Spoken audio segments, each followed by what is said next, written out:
Marble Mountain's heart sits Tam Tai Pagoda. Built in 1825 by King Minma, it stands as something rare, a perfect blend of Buddhist and Chinese imperial design. The symmetry, the dragon-decorated roofs, the red and gold, every detail whispers of power, order, and devotion. And hidden inside, statues of the Journey to the West characters.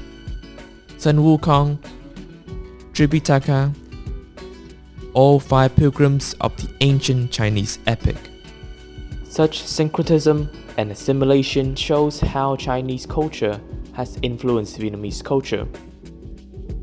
This means that they are anthropologically significant.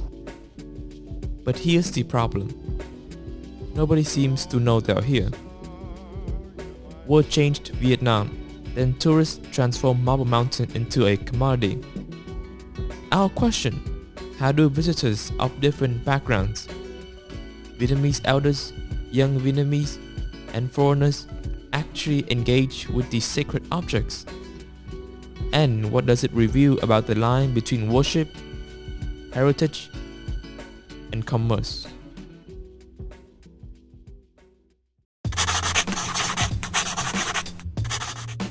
Our research is based on 2 theories: Emile Durkheim's theory of profaned and sacred, and Owen Goffman's theory of frames and analyze.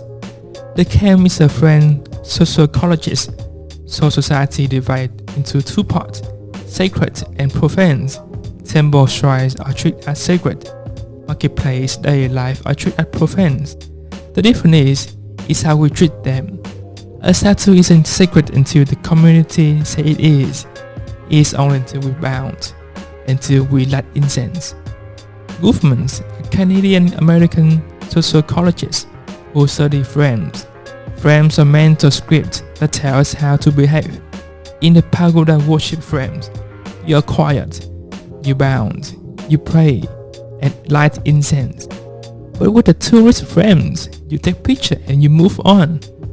They are the same space, but in different frames. They give different meanings. Same action, but they reveal opposite intention. We split our approach such as Paulo conduct bilingual interviews, mapped the statue, and find Journey to the West statue. Researcher B, Paul, observed visitors for hours, noting their group size, behavior, movement throughout the space, and create a partial map of Tam Tai Pagoda and follow the instructions for interviews.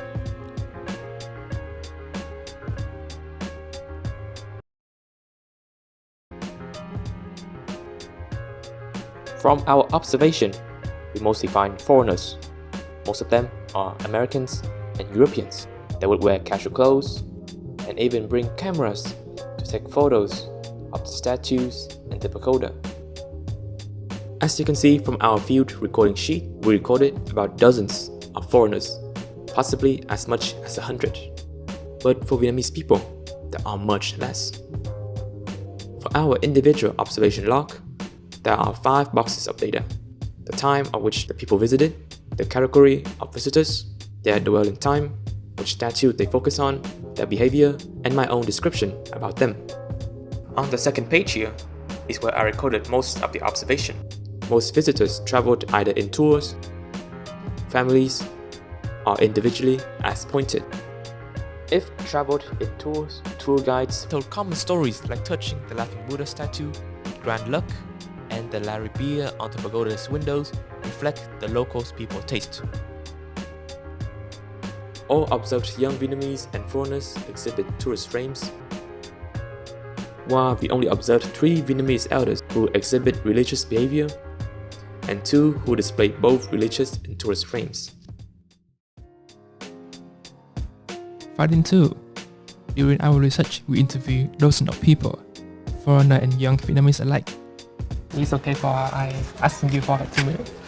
Go on then. Just really quick. Yeah. So may I ask, is your first time being here? Yes. In this temple? Yeah. Yes, it's my first time. Yes, you see it? Yep. First time, very first time. Yep. As such, since all of them said to come to Tam Tai Pagoda for the first time, We don't expect them to know about the statues or the Journey to the West story, but some visitors display some very impressive knowledge, regardless. Oh, so have you recognized any statue or anything in the temple? Or? Is it laughing Buddha, did you say? Oh yes, it's all the I know the Guanjin. Oh. The Guanjin, right? Yes. Yes, I know that. Because it's exactly the same as in Hong Kong and in Hawaii.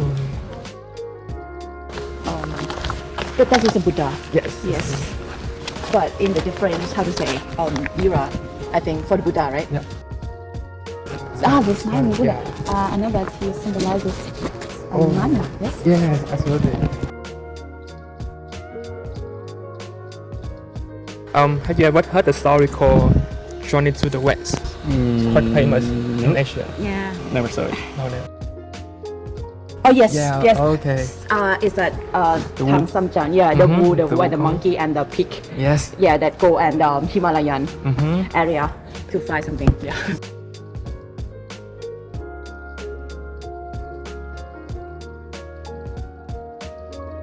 Lastly, for our key finding 3, Research A discovered a major problem. After extensively researching around the Marble Mountains, moving all over the place, there are no Journey to the West statues at Tam Tai Pagoda. Only Tripitaka, only one. Interviews with vendors in the mountains, and they said, Journey to the West and those statues are fictional. They're not related to Buddhism. Yet, the pattern holds. Most people approach the pagoda as tourists, often focusing on taking photos rather than engaging in ritual practices. Durkheim was right. Without ritual, sacred things die. Visitors don't pray, don't bow, don't practice. So the space, the statues, the shrine lose their power. Only Vietnamese elders do engage spiritually. They believed, they performed the rituals. Wolfman was right too. Everyone uses frames. Tourists frames the pagoda as spectacle. Elders frame it as devotion. Same building, opposite meanings. However, we still stumble upon a problem. Where's the Journey to the West statues? Last year out in Savannah Hills with a UV, Paul Lord noticed something. In the spiritual zones at the Lin Phương Tower, you can find the 4 heavenly kings guarding at each corner. In the Journey to the West, Monkey Wukong fought against the 4 kings. Nowadays, you can find them throughout the game. Black Myth Wukong. Furthermore, you can find other characters such as Taikahata Buddha. However, all of them are equally common modified. The Lin Phong Tower was built in 2006, and Banner Hills was officially opened to the visitor in 2009. It held 22,000 visitors daily.